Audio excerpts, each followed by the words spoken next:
কাজে কাজে এখানে গুনাহ মাফের একটি মজলিসের আয়োজন করা হয়েছে, যারা আমরা এদিকে ঘোরাফেরা করছি, আমরা সকলেই মাহফিলের ময়দানে চলে আসি। মুআজ্জাজ হাজিরিন, আল্লাহ পাক রব্বুল আলামিন আমাদেরকে দুনিয়াতে পাঠিয়েছেন, তো কি জন্য পাঠিয়েছেন এটা আল্লাহ কোরআন কারীমের মধ্যে বলেন, ওয়ামা খালাকুতুল জিন্না ওয়াল ইনসা ইল্লা লিয়াবুদুন। আল্লাহ পাক রব্বুল আলামিন বলেন যে আমি মানুষ এবং জিনকে সৃষ্টি করেছি একমাত্র আমি আল্লাহর ইবাদত বন্দেগী করার জন্য। মুআজ্জাজ হাজিরিন, তো আমাদেরকে আল্লাহ পাকের সৃষ্টি করার উদ্দেশ্য ইবাদত বন্দেগী করা, অর্থাৎ আল্লাহ পাকের হুকুম মতো চলা।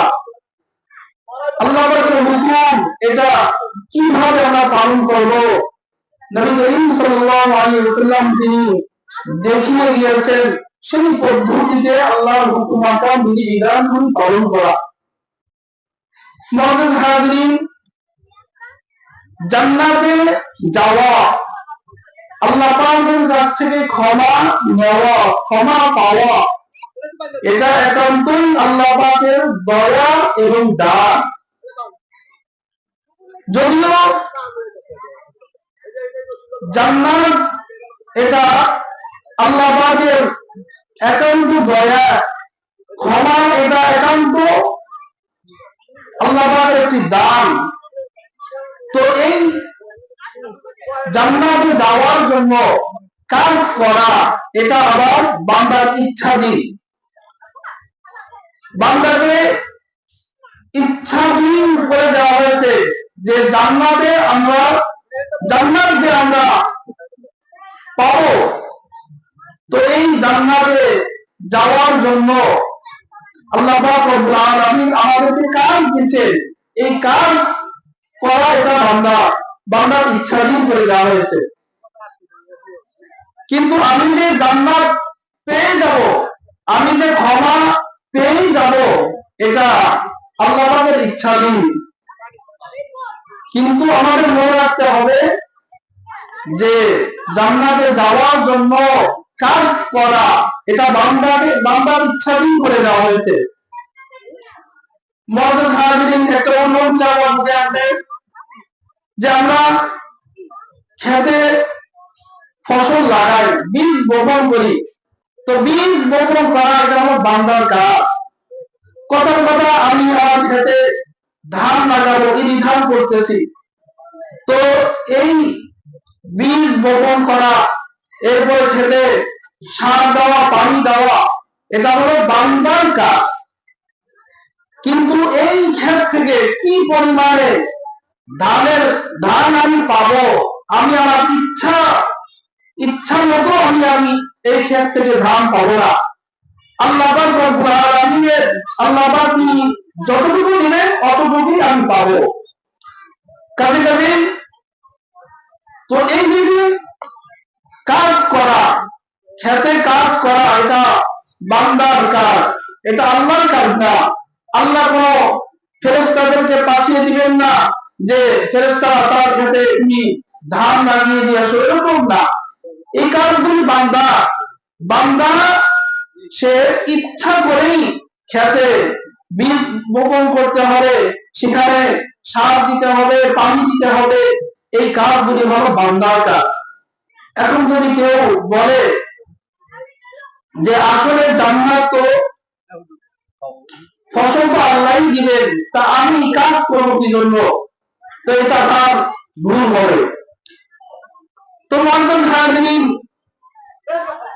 একইভাবে আল্লাহ আমাদেরকে জান্নাত দিবেন, তো জান্নাতে যাওয়ার জন্য কি কাজ করতে হবে এটা আল্লাহ কোরআনের মধ্যে আমাদেরকে বলে দিয়েছেন। কাজে কাজেই আমাদের জান্নাতে যাওয়ার কাজ করে যেতে হবে, এটা হলো বান্দার কাজ। তো বান্দাকে যে কাজগুলি আল্লাহ পাক দিয়েছেন তার মধ্যে প্রথম নম্বর কাজ দিয়েছেন যে বান্দা ঈমানকে সহি করতে হবে। ঈমানের মধ্যে যদি কোনো ভুল ত্রুটি থাকে, তার বিশ্বাসের মধ্যে যদি কোনো ভুল থেকে যায়, তো এই বান্দা যত ইবাদত বন্দেগী করবে, যত নামাজ পড়বে, রোজা রাখবে, হজ করবে, যাকাত দিবে, এর কোনো বিনিময়, এর কোনো মূল্য সে আল্লাহ থেকে পাবে না। কাজে কাজে আমাদেরকে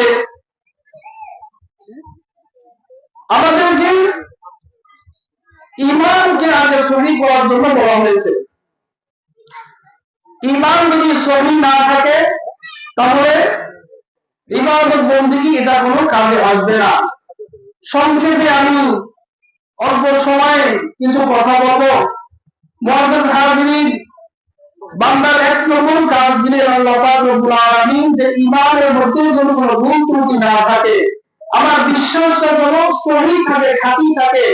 আমার বিশ্বাসের মধ্যে যদি এরকম কোনো বিশ্বাস থেকে যায় যেই বিশ্বাসের কারণে ইমান টিকে থাকে না, ইমান চলে যায়, এমন কোন বিশ্বাস যদি আমার অন্তরের মধ্যে থেকে যায়, তাহলে আমি প্রথম যতই জাহান্নামে যাব, আর কোনদিন ওই জাহান্নাম থেকে বের হওয়া যাবে না। তাই মুআজ্জাজ হাজিরিন, এই ইমানের ব্যাপারে কোন আলোচনা হলে সেগুলি ধ্যান খেয়ালের সাথে শোনা, ইমানের বিষয় কিতাবাদি আছে সেগুলি আমাদের পড়া, এটা হলো এক নম্বর কাজ, যে বান্দা ইমানটাকে সহি করা। মুআজ্জাজ হাজিরিন, এরপরে আল্লাহ পাক রব্বুল আলামিন যখন কিয়ামতের ময়দানে বিচারের কাজ নিয়ে বসবেন, তো আল্লাহ পাকের সামনে তিনটা দফতর থাকবে, তিনটা খাতা থাকবে। প্রথম যে খাতাটা থাকবে, এই খাতার মধ্যে যদি কেউ আল্লাহর সাথে শিরিক করে, এমন কোন কাজ সে করেছে, এমন কোন বিশ্বাস তার মধ্যে ছিল যার কারণে তার ঈমানটা চলে গেছে, এরকম একটা গুনাহ যদি সে করে, তাহলে এই গুনাহটা তার প্রথম খাতায় লিপিবদ্ধ করা হয়। তো এই প্রথম খাতায় যাদের গুনাহ থাকবে, যাদের ঈমান আল্লাহর সাথে যারা শিরিক করছে, এরকম কোন গুনাহ যখন বান্দা করে, তো এই গুনাহ যারা করবে, আল্লাহ পাক কোরআনের মধ্যেই বলে দিয়েছেন, وَمَن يُشْرِكْ بِاللَّهِ فَقَدْ حَرَّمَ اللَّهُ عَلَيْهِ الْجَنَّةَ। যারা নাকি আল্লাহর সাথে শিরক করে, তো এদেরকে ক্ষমা করা হবে না। শিরক করে ওই অবস্থায় সে মারা গেছে, তো এমন ব্যক্তিকে কখনো ক্ষমা করা হবে না। তাহলে প্রথম খাতায় আমরা পাইলাম, যদি ঈমানের মধ্যে, বিশ্বাসের মধ্যে ভুল থাকে, এই ব্যক্তির ক্ষমা পাওয়ার আর কোনো চান্স নেই, আর কোনো আশা নেই। তো মুআজ্জাজ হাজিরিন, ঈমানটাকে আমরা কিভাবে সহি করব? আল্লাহ পাক রব্বুল আলামিন কোরআনুল কারীমের মধ্যে যা কিছু তিনি বলেছেন, এই সবগুলিকে প্রথমত বিশ্বাস করে নেওয়া। জানি মানতে পারি বা না পারি, কিন্তু আল্লাহ কোরআনে যা বলছে এটা 100% সত্য। এর মধ্যে ভুল তো দূরের কথা, ভুলের কোনো অবকাশ সন্দেহ পর্যন্ত নেই। এটা আল্লাহ কোরআনুল কারীম যে নাযিল করেছেন, শুরুতেই বলে দিয়েছেন, যালিকাল কিতাবু লা রাইবা ফীহ, যে এটা এমন একটি কিতাব, দুনিয়ার মানুষ কোনো গ্রন্থ কিতাব লিখলে শুরুতে বলে দেয় যে আমার এই কিতাবের মধ্যে যদি কোনো ভুল ত্রুটি থাকে, দয়া করে আমাকে ধরিয়ে দিবেন, আমি পরবর্তীতে এটা সংশোধন করে দিব। কিন্তু আল্লাহ এমন একটি কিতাব নাযিল করেছেন, যে কিতাবের শুরুতেই আল্লাহ বলে দিয়েছেন যে এই কিতাবের মধ্যে ভুল তো দূরের কথা, সন্দেহ অবকাশ পর্যন্ত নেই, কোনো সন্দেহ নেই। এক নম্বরে কোরআনুল কারীমের মধ্যে আল্লাহ যা বলছেন এটা আমি বিশ্বাস করে নিলাম, এটা মনে বলা। এরপরে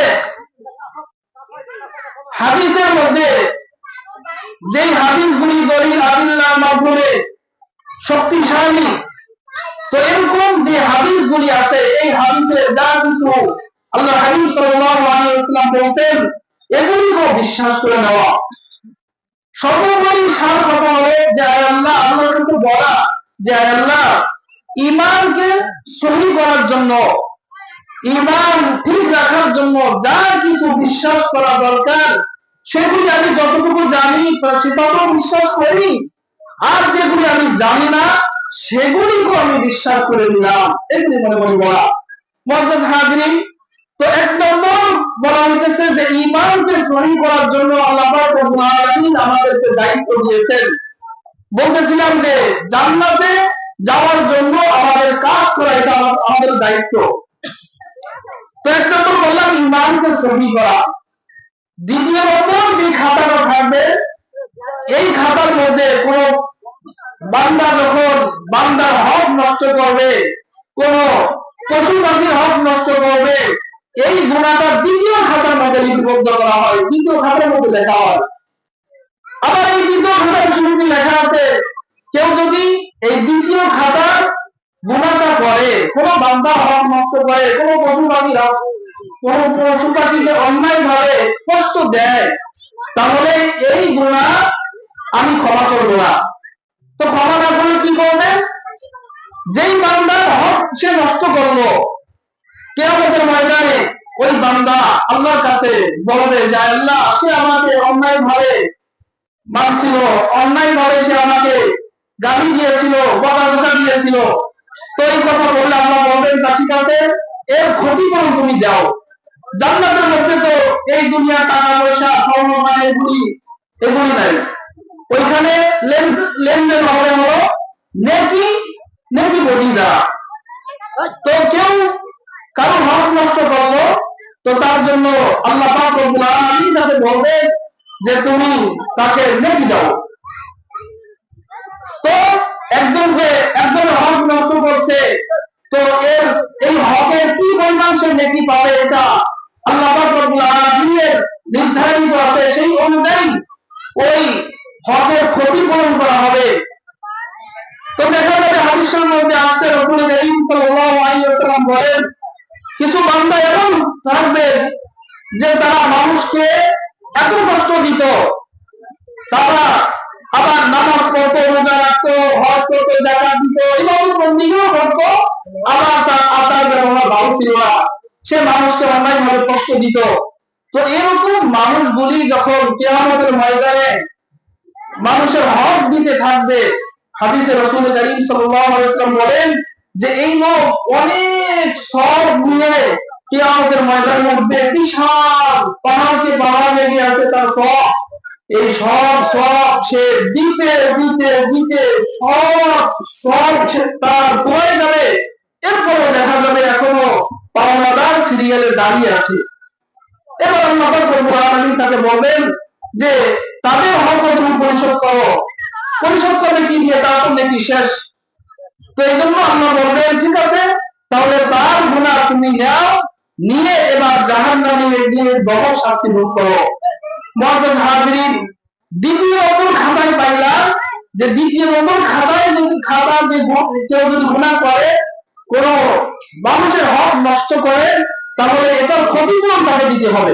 এটা মনে রাখতে হবে যে মানুষকে অন্যায়ভাবে কষ্ট দিলে তার ক্ষতিপূরণ তাকে দিতেই হবে, এটা আল্লাহ ক্ষমা করবেন না। মুআজ্জাজ হাজিরিন, প্রথম খাতা একেবারেই যে এই গুনাহ করলে তাকে কোনোভাবেই ক্ষমা করা হবে না। দ্বিতীয় খাতায় আল্লাহ ক্ষমা করবেন না, ওটা ক্ষমা করবেনই না, আর এটা ক্ষমা করবেন না। আর তৃতীয় নম্বর যে খাতাটা আছে, এই খাতার মধ্যে যারা আল্লাহ পাকের হক নষ্ট করে, এই হকগুলি, এই গুনাহগুলি তৃতীয় নম্বর খাতায় উঠানো হবে। আবার এই তৃতীয় নম্বর খাতার গুনাহগুলি আল্লাহ যাকে চান কোন একটা নেক আমল উসিলায় তাকে মাফ করে দিতে পারে। অর্থাৎ তৃতীয় নম্বর খাতাটা সহজ, আল্লাহ চাইলে এটার মধ্যে ছাড় আছে। প্রথমটা তো ক্ষমা করবেনই না, আর দ্বিতীয়টা এখানে ক্ষমা ক্ষতিপূরণের মাধ্যমে হবে, আর তৃতীয়টা ছাড় আছে। তো মুআজ্জাজ হাজিরিন, আমরা একটু বোঝার চেষ্টা করি যে দ্বিতীয় নম্বর খাতার গুনাহটা যদি কেউ করে, তাদের ব্যাপারে হাদিসের মধ্যে আসছে যে এক মহিলা একটা বিড়ালকে না খাইয়ে বেঁধে রাখছিল, যার কারণে বিড়ালটা মারা গেছে। তো এই যে বিড়ালটাকে সে কষ্ট দিল, বিড়ালের হক যে নষ্ট করলো, বিড়ালটাকে যে মারলো, এই কারণে মহিলা জাহান্নামী হয়ে গেছে।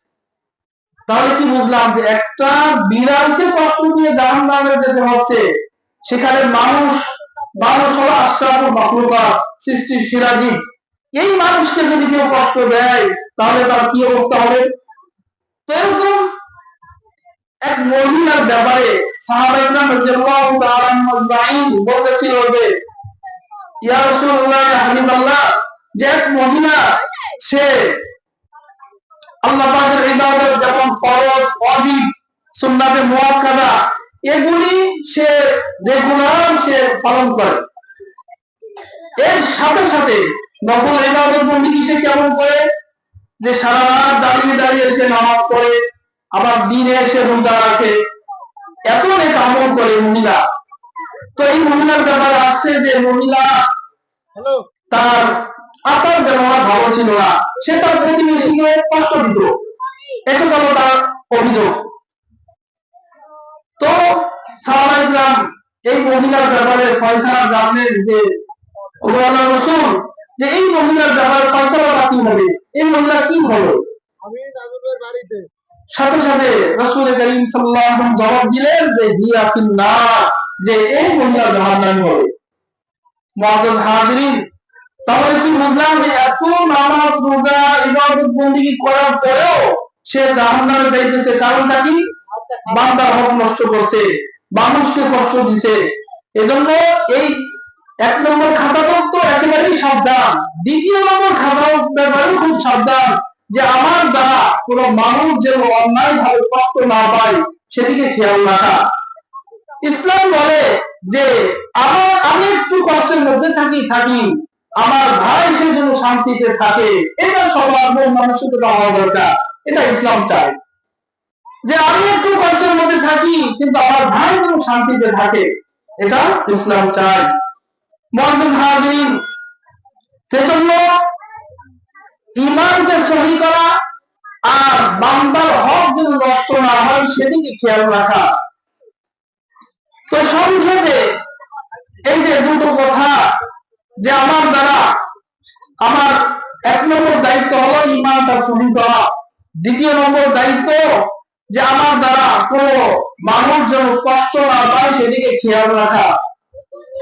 তো এই দায়িত্বগুলি যখন আমরা পালন করব, তো আল্লাহ পাক রব্বুল আলামিন কুরআনুল কারীমের মধ্যে বলেন ওয়ালাকুম ফিহা মা তাশতাহি আনফুসুকুম, যে আল্লাহ পাক রব্বুল আলামিন এই বান্দার জন্য এমন শান্তির জায়গা রাখবেন। আল্লাহু আকবার, জান্নাতের মধ্যে আল্লাহ বলেন আনফুসুকুম, তাদের মনে যা চাইবে তাই পেয়ে যাবেন। অর্থাৎ দুনিয়ার এই সামান্য সময়ের জিন্দেগিটা যদি সে একটু আল্লাহ পাকের হুকুম আহকাম বিধিবিধান যদি পালন করতে পারে, তাহলে আল্লাহ বলেন জান্নাতে এই বান্দার মনে যা চাইবে তাই পেয়ে যাবে। মুখে বলা লাগবে না, তার মনে ইচ্ছা হয়েছে সাথে সাথে সে সেই জিনিস পেয়ে যাবে। দুনিয়ার বিষয়ে আমরা দেখি আমাদের মনে অনেক কিছু চাই, কিন্তু সেগুলি আমরা সব পাই না। তো আল্লাহ বলতেছে বান্দা দুনিয়াতে অনেক কিছু চেয়েছিল, পাও নাই, আজকে আমার হুকুম বিধিবিধান পালন করে আসছো, এখন তোমার মনে যা চাইবে তাই পেয়ে যাবে। সুবহানাল্লাহ। মুআজ্জাজ হাজিরিন, তো এই জান্নাত পাওয়ার জন্য দুনিয়াতে আমাদেরকে আল্লাহ পাক রব্বুল আলামিন যে কাজগুলি দিয়েছেন, এই কাজগুলি আমাদের করতে হবে। তো আল্লাহ পাক রব্বুল আলামিনের হুকুম আহকাম বিধিবিধান যখন কোনো বান্দা পালন না করে, সে তার ইচ্ছা মতো চলে, শয়তান যে কাজ করলে খুশি হয় সে সেই কাজ করে, শয়তান খুশি হয় তারপর ইচ্ছা মতো কাজ করতে পারে, সে শয়তানের কাজ করতেছে, সে শয়তানকে খুশি করতেছে। সেজন্য যারা তাদের মনের ইচ্ছা মতো চলবে, মনের ইচ্ছা মতো কাজকর্ম করবে, আল্লাহ কোরআনে যে পথ দেখাই দিয়েছেন, কোরআন হাদিসের পথ অনুযায়ী যারা চলবে না, এদের মৃত্যুর সময় কিরকম শাস্তি তাদের হবে, এর একটু আলোচনা আমি করতেছি। মুআজ্জাজ হাজির, কোরআনে বলতেছেন وجاءت سكرة الموت بالحق আল্লাহ বলেন মৃত্যুর যন্ত্রণা প্রত্যেকেরই আসবে, তবে যখন কোন বেনামাজি নাফরমান আল্লাহু আকবার যারা আল্লাহ পাকের হুকুম পালন করে না, যারা নাকি বেঈমান, ইয়াকুবের যখন মৃত্যুর সময় এসে যাবে, হযরত আজরাইল আলাইহিস সালাতু ওয়াস সালাম যে স্বপ্নের মতো দেখতে থাকবে, আজরাইল আলাইহিস সালাতু ওয়াস সালাম তার মাথা আসমানে পার করিয়ে এক হাত মাসিকে এক হাত বাঁধিবে, তামাম পৃথিবী জুড়ে শরীরের মধ্যে কালো কালো লম্বা লম্বা পশম, প্রত্যেক পশমের উপর দিয়ে আগুনের ঝিলঝিল বাহির হইতেছে। এরকম অবস্থা দেখিয়াই নাফরমান নবুদা তার শরীরের মধ্যে 307টা গুণা আছে, এর মধ্যে ছোটাছুটি শুরু করবে। আল্লাহু আকবার। আজরাইল আলাইহিস সালাম ও সালামের নাম বন্ধে দিনের মতো দুইটা চক্ষু নাফরমানের দিক চাইলেই যখন নাকি চোখ আজরাইল মারবে, এই নাফরমান আল্লাহু আকবার তার মুখটা ছোটাছুটি শুরু করে দিবে। আজরাইল আলাইহিস সালাম যখন তার উপর থাবা মারতে যাবে, আল্লাহ পাক রব্বুল আলামিন ডাকে বলবেন, হে আজরাইল, এই নাফরমান সে বড় শখ করিয়া জাহান্নাম কামাই করছে, আমি দুনিয়াতে তাকে যে উদ্দেশ্য করে পাঠিয়েছিলাম সেটা সে পালন করে নাই, আসল কাজ বাদ দিয়ে সে তার ইচ্ছা মতো সে চলছে, এখন সে কোন জাহান্নাম কামাই করছে এই জাহান্নাম না দেখা তার জন কবর করিও না।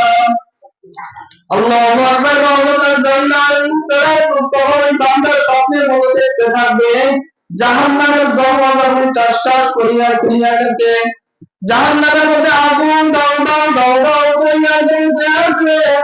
এরকম অবস্থা দেখিয়ে নাফরমানের রূহ আর বেরোতে উনি চাইবে না। আজরাইল আলাইহিস সালাম তার রূহ উপরে আগুন ধরে থাবা মারবে, কলিজার রগগুলো ছিঁড়িয়া ছিঁড়িয়া তার মারবে, আবার দূর করিয়া নিয়ে যাইবে। আল্লাহু আকবার। এই যে ভয়ঙ্কর যন্ত্রণা, এরপরে যখন নাকি তাকে কবরে রাখা হবে, মুনকার নাকির নামক দুইজন ফেরেশতা তার পাশে নিয়ে যাইবে। এই ফেরেশতারা তাদের রূপ পরিবর্তন করতে পারে। আল্লাহু আকবার। ভালো মানুষ নেককার মানুষের কাছে ফেরেশতারা মানুষের সুরতে আসবে, সে কোনো ভয় পাবে না, কিন্তু যারা নাকি বেঈমান নাফরমান এদের সামনে মুনকার নাকির ফেরেশতারা বিশাল বড় দেহ নিয়ে আসবে, মাথার চুল অনেক লম্বা, তাকে দেখেই তার ভয় পেয়ে যাবে। আল্লাহু আকবার। আর ভয়ে সে প্রশ্ন করতে থাকবে, তোমার রবকে, তোমার দিনকে, মুহাম্মদ সাল্লাল্লাহু আলাইহি ওয়াসাল্লামকে দেখা করো, উম্মাহ দিন তোমার উপরে এসেছিল। আল্লাহু আকবার। নাফরমানের জবান থেকে কোন একটা শব্দ বের হবে, সে বলতে থাকবে লা আদরি লা আদরি, আমি কিছুই জানি না, আমি কিছুই জানি না। এই শব্দ তার জবান থেকে বের হবে, এই শব্দ বের হওয়ার সঙ্গে সঙ্গে তার কবরের মধ্যে হাদিসের মধ্যে আসছে তার কবর আমতাওয়ালা ফেরেশতা আসিয়া যাইবে। এই ফেরেশতার হাতে এমন একটা থাকবে, এমন একটা গুর্জ থাকবে, এই গুর্জ দিয়ে তাকে যখন একটা পিটনি দিবে, 70 গজ মাটির নিচে ঢুকিয়া যাবে, সেখান থেকে আবার তাকে টেনে তোলা হবে। আল্লাহু আকবার। ফেরেশতা এমন সে চোখেও দেখে না, কানেও শোনে না, যে আপনার চিৎকার শুনে তার দিলে একটু মায়া লাগবে, আপনার করুণ দৃশ্য দেখিয়া তার দিলে একটু দয়া লাগবে। আল্লাহু আকবার। এইভাবে সে তাকে পিটাইতে থাকবে। অন্য হাদিসের মধ্যে আছে কারো কারো বলে একটা পিটা না দিলে 90টা সব হয়ে যাইবে। হাদিসে রাসূলে কারীম সাল্লাল্লাহু আলাইহি ওয়াসাল্লাম ফরমান, এই শ্বাস যদি দুনিয়ার কোন দিক থেকে একটু নিঃশ্বাস ছাড়াইতো, তাম দুনিয়া বিষাক্ত হইয়া যাইত। এই শ্বাস তাকে কামড়াইতে থাকবে, বলতে থাকবে, তুমি আমার আল্লাহ পাকের হুকুম বজায় করো নাই, এজন্য আমি তোমাকে জোহর পর্যন্ত কামড়াইতে থাকবো। জোহর পড়ে আসর পর্যন্ত, আসর পড়ে মাগরিব পর্যন্ত, মাগরিব পড়া ঈশা পর্যন্ত, ঈশা পড়া ফজর পর্যন্ত, এইভাবে আমি তোমাদের দংশন করতে থাকবো। আল্লাহু আকবার। এই গেল কবরের আযাব। এরপরে যখন কিয়ামতের ময়দান কায়েম হয়ে যাইবে, আল্লাহ পাক রব্বুল আলামিন সূর্যকে একেবারে মাথার উপরে সোজা করে ছেড়ে দিবেন। এরপরে আল্লাহ পাক রব্বুল আলামিন সূর্যকে হুকুম করবেন, সূর্য তোর ভিতরে যত গরম আছে সব গরম ছেড়ে দে। এই নাফরমানরা বলল, আমি আল্লাহর সাক্ষী কেমন। আল্লাহু আকবার, আল্লাহু আকবার। সূর্য আল্লাহ পাকের হুকুমে এমন ভাবে তাপ দেওয়া শুরু করবে, জমিন পুড়ে তামার পরিণত হয়ে যাইবে। নাফরমানগুলি দাঁড়াইতে পারবে না, শুধু লাফাইয়া চিল্লাইতে থাকবে। মাথার তালটা টাস টাস করে ফেলবে দেবে। আল্লাহু আকবার। ঘিরু ঘিরু কম্পন কম্পন করতে থাকবেন। এইভাবে হাসরের ময়দানে শাস্তি হবে। এরপরে আল্লাহ রব্বুল আলামিন জাহান্নামে দিবেন। জাহান্নামে অনেক বড় শাস্তি। আল্লাহু আকবার। জাহান্নামীদেরকে যখন জাহান্নামে পাঠানো হবে, জাহান্নামীরা আল্লাহ রব্বুল আলামিনের কাছে তাদেরকে এমন এত পরিমাণে খিদা দেওয়া হবে, খিদার যন্ত্রণায় তারা আল্লাহর কাছে বলতে থাকবে, ডাকতে থাকবে যে আল্লাহ, খিদার যন্ত্রণায় বাঁচিয়ে আমাদেরকে খাবার দেন।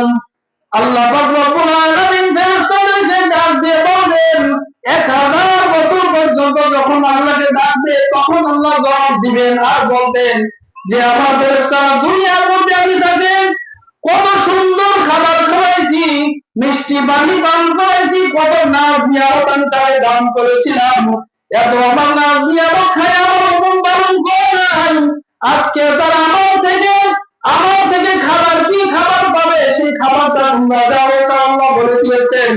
আল্লাহু আকবার। জাহান্নামীদেরকে যখন খাবার চাইবে, আল্লাহ জাক্কুম গাছ থেকে জাক্কুম ফল নামে একটা ফল দেওয়া হবে। ফলটা গোলাকার, চতুর্দিক থেকে তার কাটা থাকবে। এই ফল তার হাতে দেওয়া হবে। আল্লাহু আকবার। 1000 বছরের খিদা যন্ত্রণা, এই ফল টক না তিতা, এগুলি দেখার কোনো টাইম নাই। আল্লাহু আকবার। যখন ফলটা তার হাতে দেওয়া হবে, সাথে সাথে ধরি গিলা শুরু করবে। যখনই সে গিলতে যাবে, তার গলা অল্প করে চতুর্দিক থেকে এই কাঁটাগুলি আটকে যাইবে। হাদিসে রাসূল কারীম সাল্লাল্লাহু আলাইহি ওয়াসাল্লাম ফরমান, এই ফলের একটা কাঁটা যদি দুনিয়ার মুখে ছেড়ে দেওয়া হইতো, পুরা দুনিয়া বিষাক্ত হয়ে যাইত। এই ফলের সবগুলি কাঁটা যার গলার মধ্যে আটকিয়া যাইবে, এই ব্যক্তির কেমন যন্ত্রণা হবে, কেমন কষ্ট হবে। এই কষ্ট নিয়ে আমার আল্লাহর কাছে গলার কাঁটা ছুটানোর জন্য বলতে থাকবে, আয় আল্লাহ, খিদার যন্ত্রণায় বাঁচিয়ে খাবার দিয়েছিলাম, আপনি এমন খাবার আমাকে দিয়েছেন যেই খাবারের কাঁটার বিষের যন্ত্রণায় তো সহ্য করতে পারি না। আল্লাহু আকবার, আল্লাহু আকবার। আবার 2000 বছর পরে আল্লাহ রব্বুল আলামিন জবাব দিয়ে বলবেন, আল্লাহু আকবার। জাহান্নামীরা জ্বলতে জ্বলতে জাহান্নামের তাদের শরীর পচিয়া ঘা হইয়া জাহান্নামের গায়ের মধ্যে ফুটন্ত অবস্থায় টকবক টকবক করতে আছে। ওইখান থেকে এক লোহার পেয়ালা করে এক পেয়ালা রক্ত পুরুষ এনে তাদের হাতে দেওয়া হবে। আল্লাহু আকবার। ওদিকে তার 2000 বছর খিদার যন্ত্রণা, 1000 বছরের পর তার বিষের যন্ত্রণা। এই রক্ত পুরুষ যখন তার হাতে দেওয়া হবে, দর দর করে গিলতে থাকবে। আল্লাহু আকবার। এই গলার কাটার ফাঁকা দিয়ে এই সবগুলো তার পেটের মধ্যে গিয়ে নারী বুড়ি ছিঁড়িয়া টুকরা টুকরা করিয়া পিছন দিক দিয়ে বের করে দিবে। আল্লাহু আকবার। গলার কাটা বিষের যন্ত্রণা জায়গায় থেকে যাবে। এইভাবে আল্লাহ পাক রব্বুল আলামিন জাহান্নামীদেরকে জাহান্নামে শাস্তি দেবে। তোমাদের হাজির, এই শাস্তি থেকে মুক্তি পাওয়ার জন্য দুনিয়ার এই অল্প সময়ের জিন্দেগিতে আমরা যদি একটু আল্লাহ পাকের হুকুম আহকাম বিধি বিধান মতো চলতে পারি, মন যা চাই সেভাবে যদি আমরা না করি, কোরআনে আল্লাহ পাক রব্বুল আলামিন যে আদেশ নিষেধ বলেছেন সেই অনুযায়ী যদি আমরা আমাদের জীবনটাকে সাজাইতে পারি, যদি আমরা সেই অনুযায়ী চলতে পারি, আমাদের মরার পর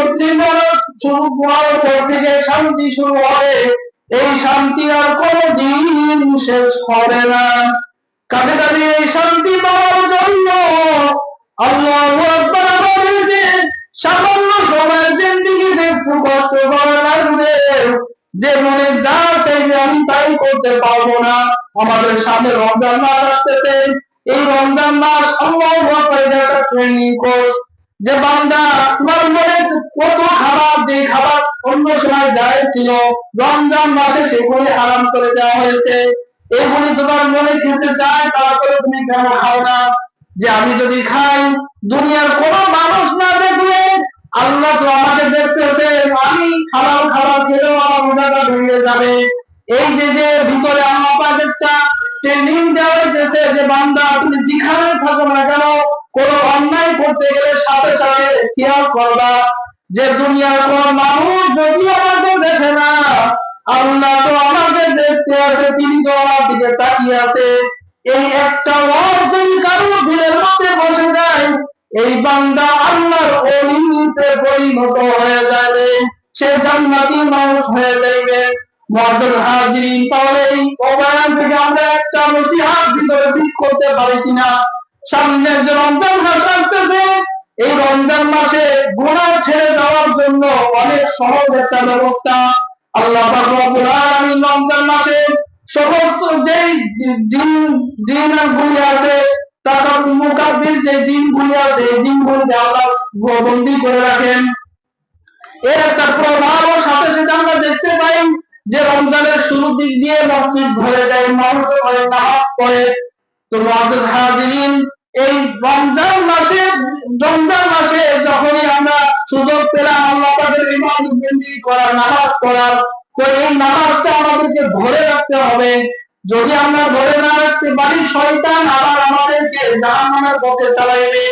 আর যদি আমরা ইচ্ছা করে আল্লাহ পাকের হুকুম মতো আল্লাহর পথে যদি আমরা না চলি, অবশ্যই শয়তান আমাদেরকে জাহান্নামের পথে নিয়ে যাইবে। কাজে কাজে এই জান্নাতে পাওয়ার জন্য আমাদেরকে মন ইচ্ছা মতো চলাটা ছাড়তে হবে, কোরআন হাদিস অনুযায়ী আমাদেরকে চলতে হবে। আল্লাহ পাক রব্বুল আলামিন আমাদেরকে যেই কাজ করলে দুনিয়া এবং আখিরাতে শান্তি পাওয়া যায়, যেই কাজ করলে দুনিয়ার জীবনটাও শান্তি হয়, আখিরাতের জীবনটাও শান্তি হয়, এই কাজ করার তৌফিক দান করুন। সবাই বলুন আমিন। ওয়া আখিরু দাওয়ানা আলহামদুলিল্লাহি রাব্বিল আলামিন।